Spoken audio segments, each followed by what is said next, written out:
This Assembly will hear an address by Her Excellency Jacinda Ardern, Prime Minister and Minister for Arts, Culture and Heritage and National Security and Intelligence of New Zealand. May I request protocol to escort Her Excellency.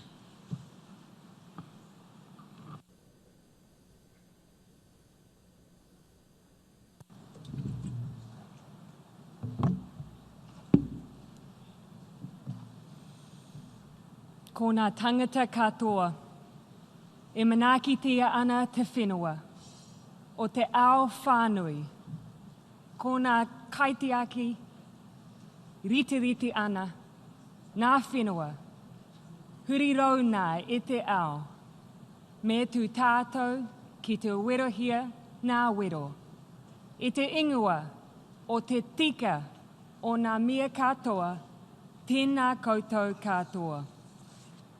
Mr. President, Mr. Secretary-General, friends, I greet you in Te Reo Māori, language of the tangata whenua, or First People of Aotearoa, New Zealand.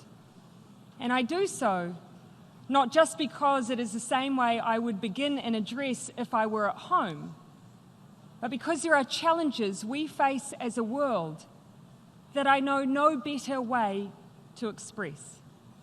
Māori concepts like kaitiakitanga, the idea that each of us here today are guardians of the land, of our environment, and of our people. There is a simplicity to the notion of sovereign guardianship. For decades, we have assembled here under the assumption that we narrowly cooperate only on the issues that overtly impact on one another. Issues like international trade rules, the law of the sea, or humanitarian access to war zones. The space in between has essentially been left to us. We, the political leaders of the world, have been the authors of our own domestic politics and policies. Decisions have been our own, and we have ultimately lived with the consequences. But the world has changed. Over time, we have become increasingly interdependent. We see more and more often domestic decisions that have global ramifications. Physical events have taught us that in obvious ways. Oil spills that show no respect for maritime boundaries. Nuclear accidents and testing, the impacts of which are never confined to the exact location in which they occur. But our interdependence, our connection, runs so much deeper than that. And experiences in recent years should lead us all to question whether any of us ever truly operate in isolation anymore. This is a question that we, the remote but connected nation of New Zealand, have been grappling with this year. There are things that we are well known for in New Zealand. Green rolling hills, perfect, you might say, for hobbits to hide in and for plenty of sheep to roam. We're known for manaakitanga, or the pride that we take in caring for our guests, so much so that it even extends to our most entrenched sporting rivals. And now we're known for something else, the 15th of March 2019.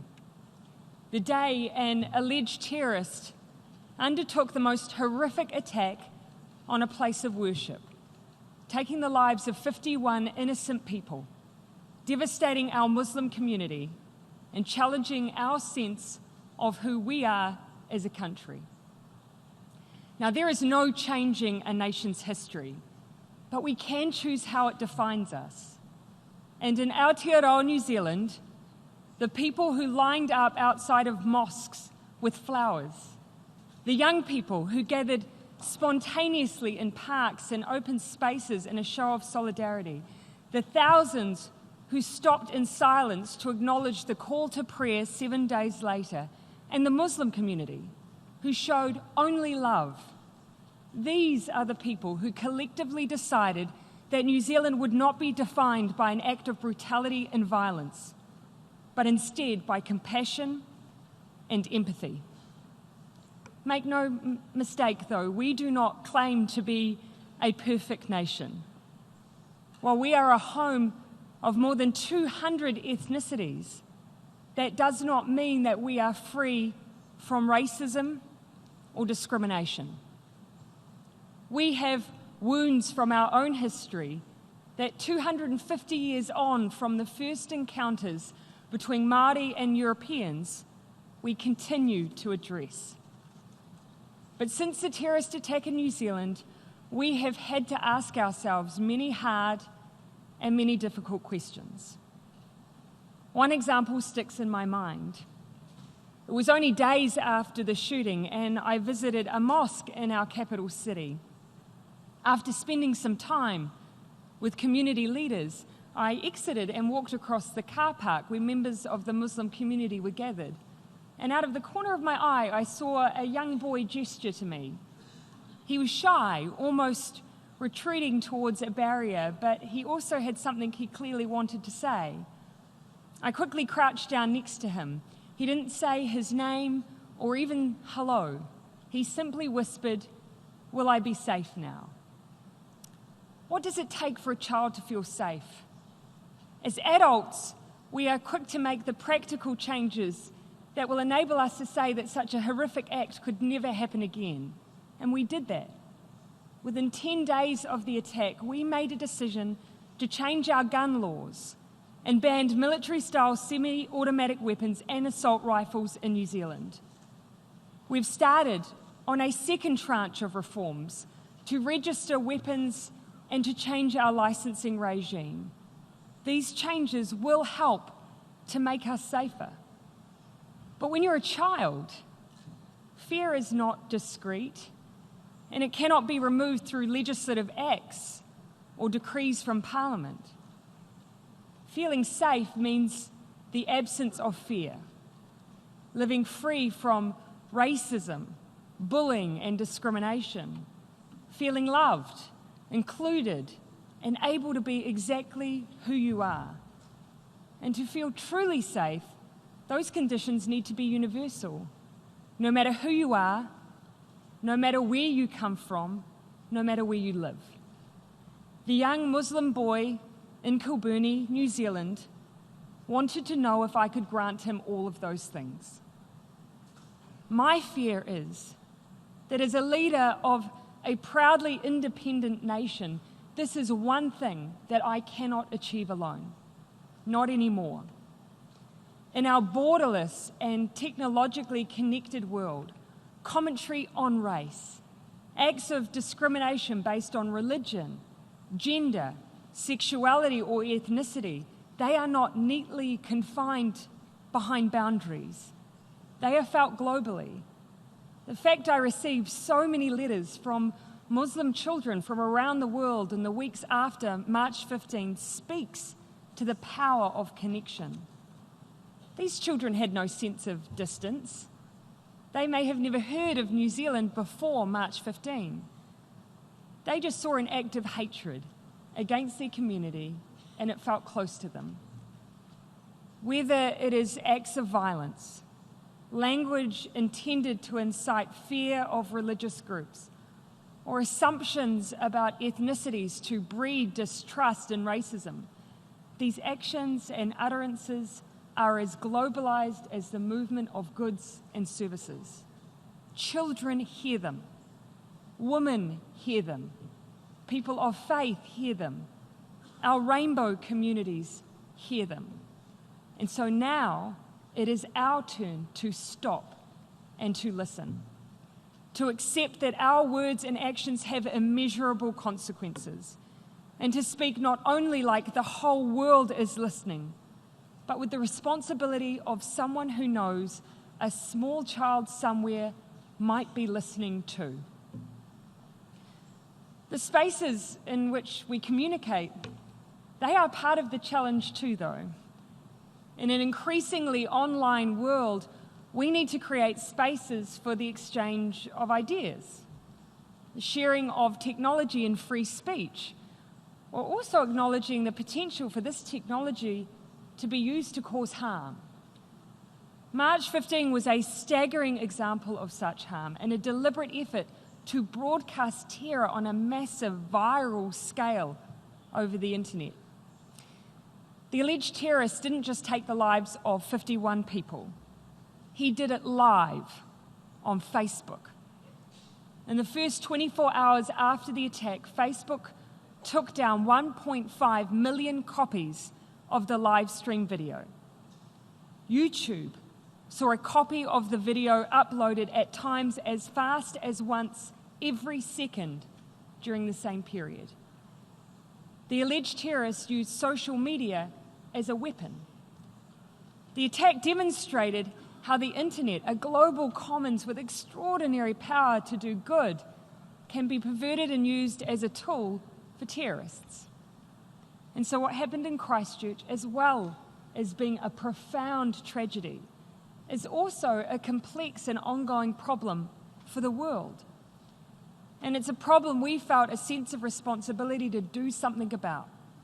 So we sought to collaborate with the technology companies so integral to the solution. 2 months after the attacks, leaders gathered in Paris for the Christchurch Call, bringing together companies, countries, and civil society, and committing to a range of actions to reduce the harm this content can cause. In doing so, we have kept our focus on the deeper aim we all want: technology that unleashes human potential, not the worst in us. Yesterday, I met with Call supporters to check in on our collective progress. We announced that a key tech industry institution will be reshaped to give effect to those commitments, and we launched a crisis response protocol to make sure that we can respond to such events should they happen in the future. Neither New Zealand nor any other country could make these changes on their own. The tech companies couldn't either. We are succeeding because we are working together. And for that unprecedented and powerful act of unity, New Zealand says thank you. The centrality of technology in our lives, it's not the only example, though, of our increasing interconnection and our reliance on one another if we are to respond to the challenges we face. There is perhaps no better example of our absolute interdependence than the issue of climate change. When the United Nations Secretary General visited the Pacific region this year, he saw firsthand how countries that have produced the fewest greenhouse gas emissions are now facing the most catastrophic effects. In his words, to save the whole planet. In fact, 7 out of the 15 most climate-affected nations in the world sit within the Pacific region. Places like Tuvalu, with a population of just over 11,000 people, barely contributes to global emissions, but is paying the price for our collective inaction. Atolls so low-lying that in weather events, the water on either side of it can flow together and join at the narrowest points, engulfed by the sea. Or Tokelau, a beautiful set of 3 atolls that can only be accessed by boat, where the children speak knowledgeably about climate change, knowing that unlike all of the challenges their self-reliant forebears have ever faced, this is the one that is completely and utterly in other people's hands. Now, they have never met you, and nor you them, but I can tell you that their expectations on all of us are high. Meeting those expectations will require us to use every policy lever available. And just like the Christchurch Call to Action, we need to work with partners inside and outside government to make change. In New Zealand, we have plenty of work to do. We may only make up 0.17% of global emissions, but like so many others, our gross emissions have been rising steadily since the 1990s. And that's why we have coupled ambition with action. Over the past 2 years since we took office, New Zealand has produced our own zero-carbon legislation, which puts our domestic economic transformation in line with the objective of a 1.5-degree limit in global temperature increases. We've continued with our goal of planting 1 billion trees. We've created a $100 million green investment fund. We've stopped issuing new offshore oil and gas exploration permits. We're creating a plan to achieve 100% renewable electricity generation and to incentivize low-emission transport options. And we're supporting our Pacific neighbours with projects to increase solar power, reduce the use of diesel generators, protect coastlines, and stop seawater from entering water supplies. But some answers to the climate challenge are easier than others. The vast bulk of our greenhouse gas emissions, for instance, don't come from transport, energy generation or waste, but from one of the things that we pride ourselves on, our food production for the world. We know this requires us to adapt. In fact, our farming leaders have made their own commitment to cutting emissions from food production. Over the next 5 years, we will collaborate with farmers to build systems in New Zealand which every farmer will be able to use to measure, to manage, and to reduce their own farm's emissions. We are doing this because we are unique.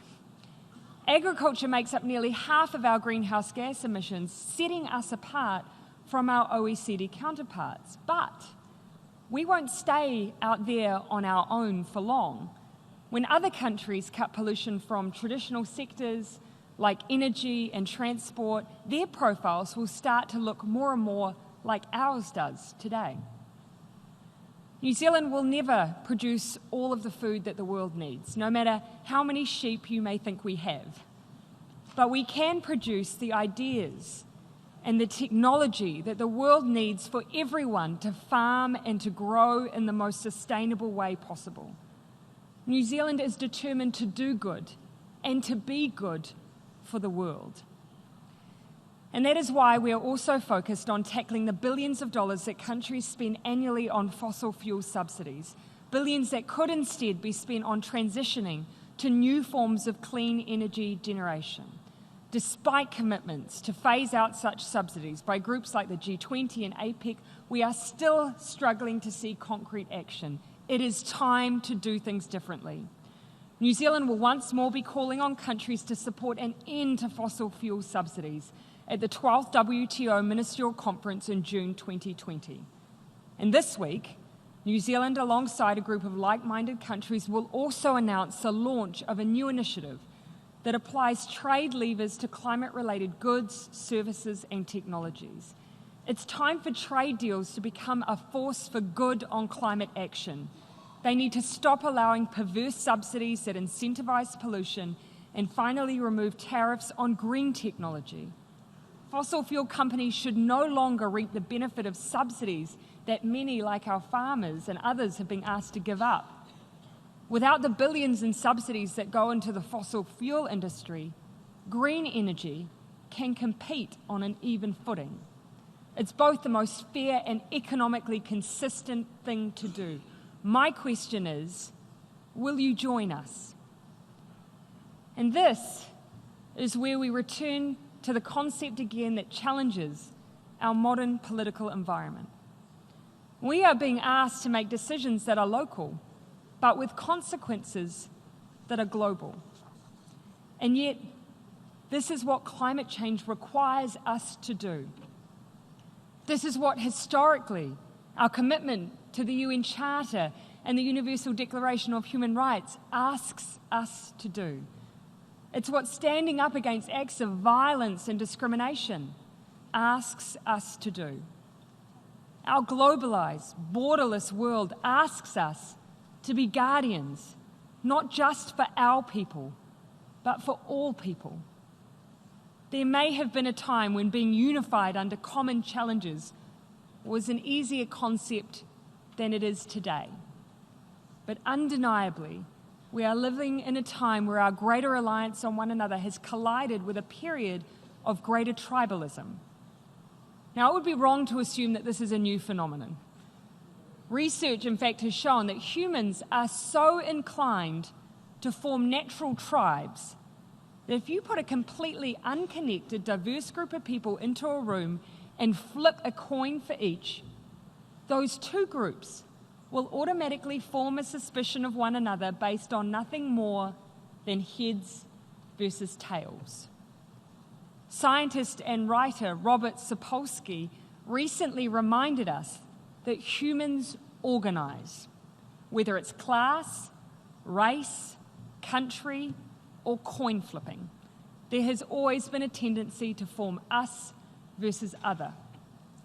But he also asks the question, what if we change what us means? Instead of fierce nationalism or self-interest, we seek to form our tribes based on concepts that can and should be universal. What if we no longer see ourselves based on what we look like, what religion we practice, or where we live, but by what we value? Humanity, kindness, an innate sense of connection to each other, and a belief that we are guardians, not just of our home and our planet, but of each other. We are borderless, but we are connected. We are inherently different, but we have more that we share. We may feel afraid, but as leaders, we have the keys to create a sense of security and a sense of hope. We just need to choose. Tātou tātou, nō reira, tēnā koutou, tēnā tātou katoa.